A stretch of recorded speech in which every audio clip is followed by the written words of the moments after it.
Today is the day. I'm going to be answering those genealogy and family history questions that I receive here on the YouTube channel and over on the website. I am so excited. This is going to be so much fun. Hey there, if we haven't met before, I am Lisa with Are You My Cousin? And this YouTube channel is designed to help you find your ancestors, grow your family tree, but not be overwhelmed in the process. So if that sounds like your cup of tea, you're in the right place.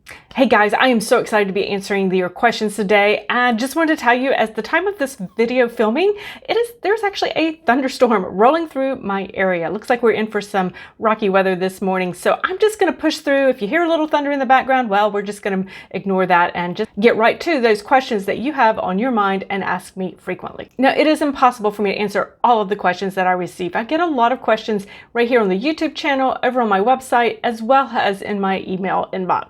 But I do see a lot of common things among the questions that I get asked, and those are the ones that I want to tackle here on today's video. Now, with that said, do you have a question about genealogy research? Maybe you're kind of just starting out and wondering, well, really, how do I get started? Or maybe your concern is more, how do I research on a budget? Go ahead, ask away, and I will do my best to answer and or include your question in an upcoming YouTube video.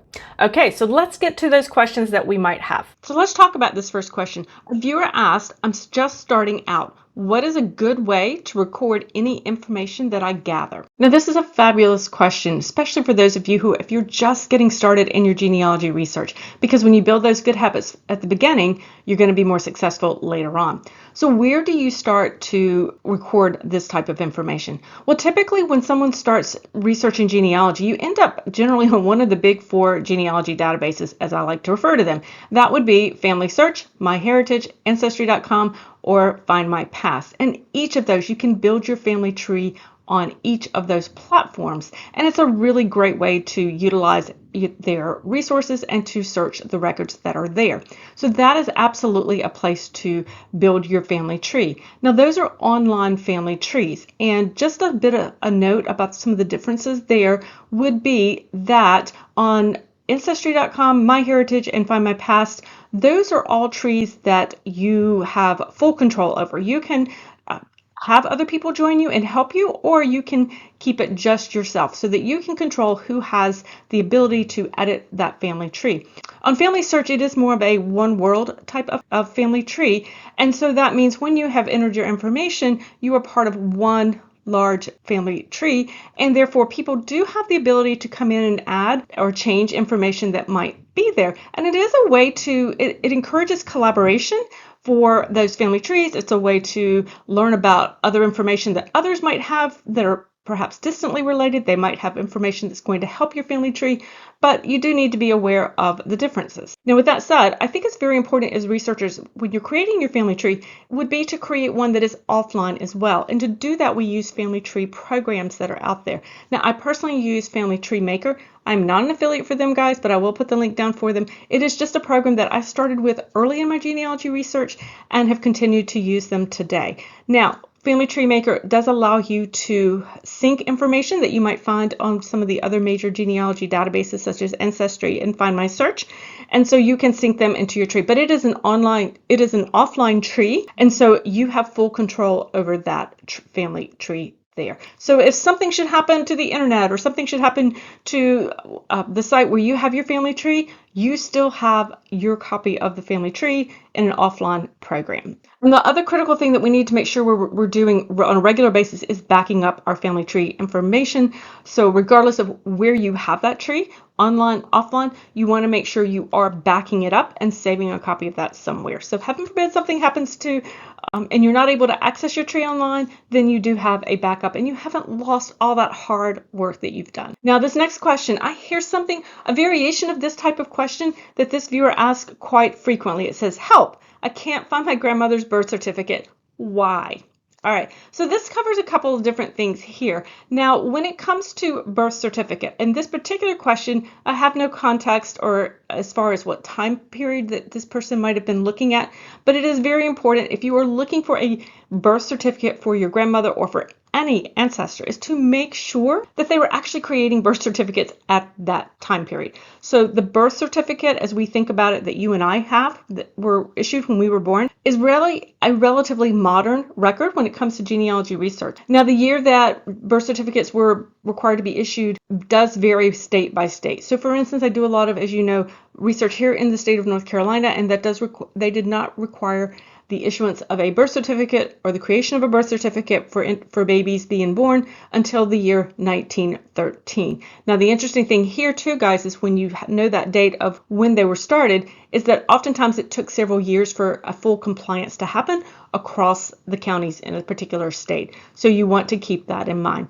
Now, if this question that this viewer was asking is really a little bit more general as far as birth records, that could actually open things up a little bit. Sometimes we can't find an actual birth record for an individual, particularly as we go back in history. And so you may not find that birth record at that government level, but you do have other options when it comes to looking for a birth record. Now, other places that you might want to look for a birth record or a birth date would be the family Bible, if a family Bible exists. So make sure you're asking the family and checking around and doing a thorough search for that family Bible.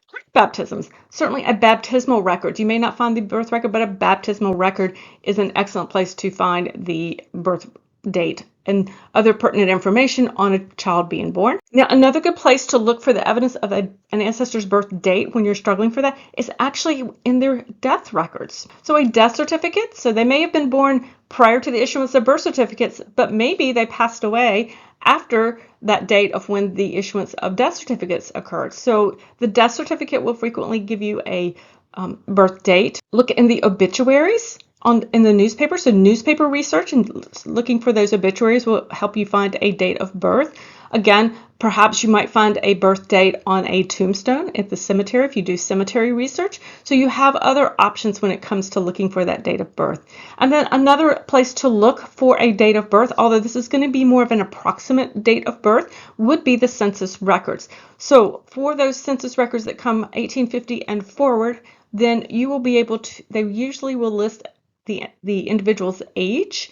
So occasionally they'll list, depending on which census records you are looking at, they might list the birth year.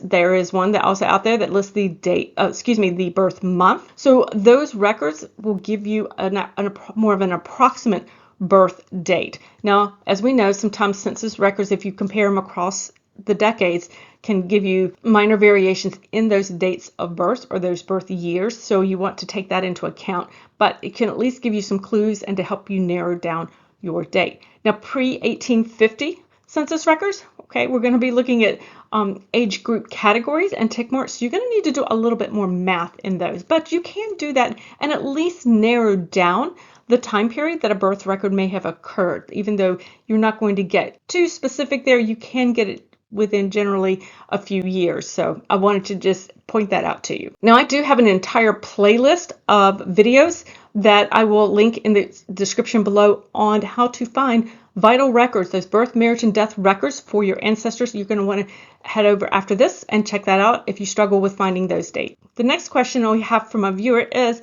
I'm not quite sure where to find wills and property transfer documents. Are any online, or do you need to go to the county or state archives for these? So let's talk about wills first. Okay, when it comes to finding wills, yes, you can find some of these online. They're going to be at those major genealogy databases, Family Search, Ancestry.com, MyHeritage, Find My Past. So that's where you're going to be able to find, more likely to find some of the wills. Now, if they're not online, provided there wasn't actually a will that was written, then they're probably going to be at the county courthouse and or the state archives. So you would want to reach out to them, either make that visit or reach out to the courthouse, reach out to the state archives, and talk with the staff to see if you could perhaps get a copy for that particular will. So if it's not been digitized, then you're going to need to do a little bit extra work, and perhaps there's going to be a little bit of cost involved to see if we can get a copy of that will. Now, when it comes to land records, deeds, property transfers, then you would more likely just see these certainly at that county courthouse level. And so you could reach out to the courthouse or go to the courthouse and do that particular research. Older records you're going to likely find at the state archives. So again, these are going to be at the archives as well. They might be microfilmed, but they're going to be there. The other places you could also check, again, the 4 genealogy databases with Family Search, Ancestry, MyHeritage, Find My Past. All of them will have land records. Whether it's the one that you need, that's the other question, but those are places that you would want to do that thorough search. Now, here's something that I have definitely been seeing over the last few years, and that is a number of in states and counties we're seeing Register of Deeds, the County Register of Deeds, having online and searchable databases for land records. Now, this varies greatly from state to state or from county to county with that. Some counties I can go in and all of the deeds have been digitized all the way back to the beginning of the creation of the counties. Others, they tend to be more modern, so they haven't kind of gotten some of the older ones that have been digitized yet. And then some other counties are not at all. So this truly does vary a lot from county to county. So here's another interesting question. Did counties post notices of unpaid property taxes in the late 1800s to early 1900s? Some counties still list that information with the local newspaper. I'm trying to research in North Carolina. Okay, I thought this was a great question, and partly because I truly love to research in tax records because I find them very helpful. But there are a few things that we have to remember about them, and I love this idea of unpaid property taxes. I thought this was a really good place for me to dive in on this. So first off, one of the reasons that you might want to, if you are not familiar with tax record research, one of the reasons you might want to do that is because they are a good source of information. They serve as a partial census substitute. So if you're researching in a time maybe between census years or around that 1890 time period where we don't have that federal census anymore, they can provide a partial census substitute. Now, in addition to serving as a partial census substitute, a tax record can give us specific clues as to where the land may have been, how much land an individual owned, and its value. So this gives us a lot of good information on their socioeconomic status. It gives us information perhaps on the actual location of the property that they may have owned if you've been struggling to find that. So tax records are a good source of genealogical information. Now, when it comes to finding those notices of unpaid property taxes, typically the counties are going to put them in the newspapers. I do see them for this time period that they're asking about, the late 1800s, the early 1900s. It tends to be in the newspapers. The struggle that I have had personally is that, when it comes to newspaper research, there is no one place to go to search all the newspapers. And that makes it kind of difficult because you may be a very good researcher and have looked in dozens of different newspapers, but the problem is not every newspaper out there has been digitized. And so that makes it a little bit tough when it comes to trying to find those unpaid property taxes there. So they are putting those out there, but it is going to be sometimes hit or miss when it comes to actually finding them. When I have looked in the original tax records for the tax list for unpaid taxes or delinquent tax lists, I typically find those not as a separate list within the original one, but maybe at the end of the tax roll, I might see a listing of who had not paid their taxes. So I don't necessarily, when I'm in the archives looking at original tax records, I don't see that separate list. I tend to see it just as kind of more of an addendum on that particular tax list that they've made. This next question is a really fabulous question. It actually got me thinking, and this viewer said, I've recently searched for an obituary and no results. Are there different search terms to use when looking in particular for an obituary or even a death notice? Now, this is a fabulous question that actually was answered by another viewer. And I thought this was fabulous, guys. I love learning from you guys because you guys have a ton of experience as well when it comes to research. And I truly do appreciate your knowledge because I learned from you as well. So when we go to search for an ancestor's obituary, typically we might, if we're doing newspaper research or if we're doing just a broader search somewhere else, we're going to put in the ancestor's name, John Smith obituary. We might put in a location, perhaps we'll put in a year if we know the approximate year. But sometimes we don't get really good results. Or if you're trying to research John Smith, you're getting too many results. So what are some other terms that could help us find an obituary or narrow down the results? Some of the search terms that a viewer sent in and recommended, and I absolutely agree with this, think it's a wonderful suggestion, would be to search on husband of Mary White Moore, husband of Sally Smith Green, or it could be wife of John White. Could be wife of Alan Suggs Harwood. Or we could search on if maybe it's a child. Maybe you're looking for a child of Emma Harwood. So if you're stuck trying to find an obituary for an ancestor or a death notice, try searching on those terms and see if that would perhaps help your research. Okay, so this next question, where do I find funeral home records? I love this question, guys, and this is a great question because I know one of the places that I do recommend when it comes to looking for information on your ancestor would be funeral home records. So when you're looking and exploring the death records for your ancestor, funeral home records can have a lot of information, everything from certainly the deceased and their vital information, birth, marriage, and death, to, to other relatives that are listed, to addresses that they might have had, and so forth. So where do you actually find them? They're not the easiest to find. I'll tell you that straight up. They're not always easy to find. These are not the first records that I go for. So I just want to put that out there. This is when I've done a thorough research of the other types of death records that are out there, and then I'm still kind of stuck. So these are not those first records that you're going to go for. But when you get to that point, what you want to do is check certainly the big four genealogy databases that we've been talking about. But one viewer reached out and let me know to check the local library. Now, I love county library research. Local counties have these unique resources that are specific to their area. They know what they have, and if they don't know the answer, the librarians there can generally know who to ask. So reach out to that local library and the reference librarian there. But this viewer particularly was telling me about a local library that she had gone into. They actually had a large collection of funeral home records that had been donated to their local history section in the library. So you never quite know where you might find them. So definitely want to include that funeral home records in your search when you are looking at the local library. Now, this next question came about from a conversation that I had with a gentleman, and he was telling me about his father who had been adopted, and he had been on the search to find his father's biological parents.